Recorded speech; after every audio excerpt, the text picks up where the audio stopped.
Hey guys, another quick video for you guys. So you guys want to know more about Fei. So before we get into it, if you did not already fuse him in all of his shards, make sure you use omniprisms to get more shards, guys.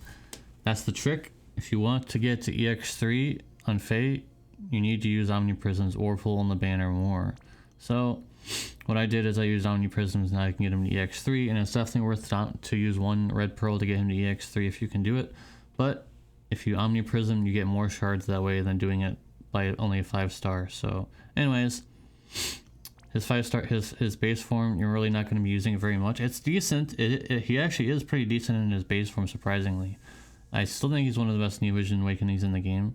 So we're building a TDH build, and the reason for that is because his chaining cap mastery is 200%, and it does not rely on dual wield or TDH. So we're doing TDH build. As STMR gives some more stats. Cross Diagon Arm is the only two-handed fist with decent stats, at least what I have. And so we have we have good killers on here. We have 300% demon, human, and machine killer. And you could always change out whatever you need, of course. This is just an example build, guys. This is something you just use for when you want to go back and build your Fei. Of course, this vision card is very essential. Shift, and now we have the Magister's Solitude, a regular will, and I tested this out, and actually it's better to equip this than equip his STMR. So yeah, you'll be stuck with this really not so good TMR, but still good, and you have these two, and I equipped this so that we have more demon killer, 300% machine and 300% demon killer. Of course, as always, you can swap the Esper around, you can swap the killers around. It's like I said, guys, this is just an example build. So Fei definitely is worth it. If you've been holding off and building Fei, he is definitely 100% worth it. He is very powerful. And so I'm not going to go fully into his rotation because it's pretty simple.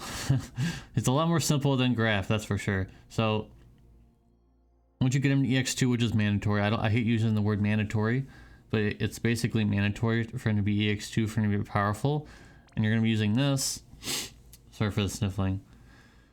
You're going to be using this to get him a mod boost on his Olympus, on his LB, in his Brave Shift form. So you'll be using this, and then you can use the LB, and you can use it again. And Trust would be really great on him. But you could also use Awakening to get your LB filled back up to max, 36. So how much does it cost? 36. So max doesn't. I mean, you can do this, and then on turn 2 use LB. On turn 3 use this.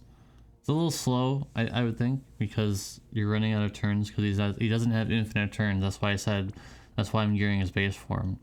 But anyways, guys, his LB is more useful as a finisher, and you want to go ahead and use him first, and then use their chainers. Unless you're using Stardust Ray, you want to Stardust Ray first. Stardust Ray is the slowest chaining, so you want to go ahead and Stardust Ray first. Anyways, yeah, there's not much else to it. Just use him as an LB finisher, very powerful LB finisher, and you'll be able to get these stats if you go EX3.